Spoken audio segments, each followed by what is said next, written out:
విజయవాడ బృందావన్ కాలనీలో ప్రియురాలి తండ్రిని దారుణంగా హత్య చేశారు ప్రేమోన్మాది. తన కుమార్తె జోలికి రావద్దని ప్రేమికుడు మణికంఠని హెచ్చరించిన రామచంద్ర ప్రసాద్ను దారి కాసి కత్తితో పొడిచి చంపేశాడు. 4 ఏళ్లుగా రామచంద్ర కుమార్తె దార్శినితో ప్రేమలో ఉన్న మణికంఠను గత కొంతకాలంగా దూరం పెట్టింది దార్శిని. అయితే ఇటీవల మణికంఠ ఇంట్లో ప్రేమ వ్యవహారంపై పంచాయతీ జరగ్గా గురువారం మణికంఠ తల్లి ఇల్లు విడిచి వెళ్ళిపోయింది. దీంతో కక్ష పెంచుకున్న మణికంఠ వ్యాపారి రామచంద్ర ప్రసాద్ను హత్య చేశాడు.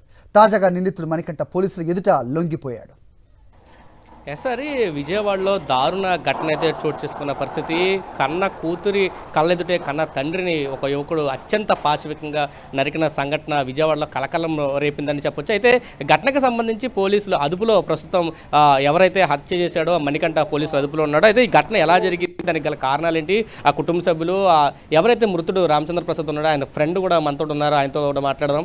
సార్, ఎలా జరిగింది ఘటన, అసలు ఏంటి గొడవ కారణం, హత్యకి దారితీసిన సంఘటన?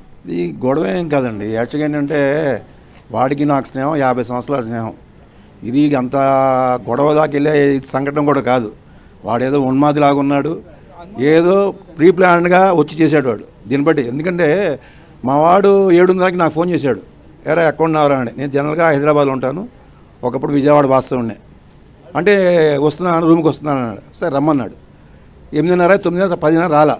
సరే రాత్రి 2:30కి వాళ్ళ అమ్మాయి వాళ్ళ ఆవిడ ఫోన్ చేసింది, ఇలా జరిగిందండి అని. ఏంటని వెరిఫై చేస్తే ఎప్పటి నుంచో వీళ్ళ అమ్మాయిని వాడు వెనకపై హింసించడం, హెరాస్ చేయడం చేస్తున్నాడని తెలిసి మనవాడు పెద్దలతో ఇంటికి మాట్లాడి వచ్చాట. మాట్లాడి వచ్చిన తర్వాత అంతా సర్దుమణిగిపోయిందని వాడు అనుకున్నాడు.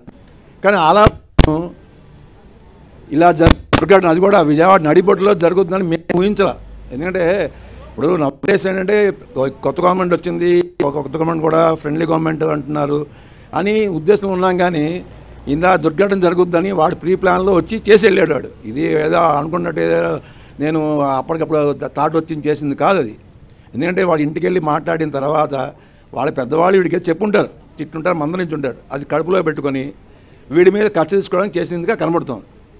ఎటువంటి చర్యలు తీసుకోవాలని కోరుకుంటున్నారు ఆ అబ్బాయి మీద? ఇప్పుడు చర్యలు అంటే ఒకటే సార్, ఇప్పుడు ఉన్న మన డిప్యూటీ సీఎం గారు కానీ ఒకటే విన్నవించుకుంటున్నాం. మేము వచ్చాక చేస్తాం, ప్రతి ఆడపిల్లకి రక్షణ కల్పిస్తామని. ఇప్పుడు ఈ రక్షణ కల్పించి ఇక్కడ మీరు చట్టాలు చేస్తారు, అన్నీ ఉన్నాయి. చట్టాలు ఏముంటుంది, రేపొద్దున బయలు తెచ్చుకుని మన రోడ్డు మీద తిరుగుతాడు. మళ్ళీ మార్నింగ్ ఈ అమ్మాయికి చేయొచ్చు, ఇంకో అమ్మాయికి ఏం చేయొచ్చు. అలా చేయకుండా వీడి మీద ముందుగా పెట్టి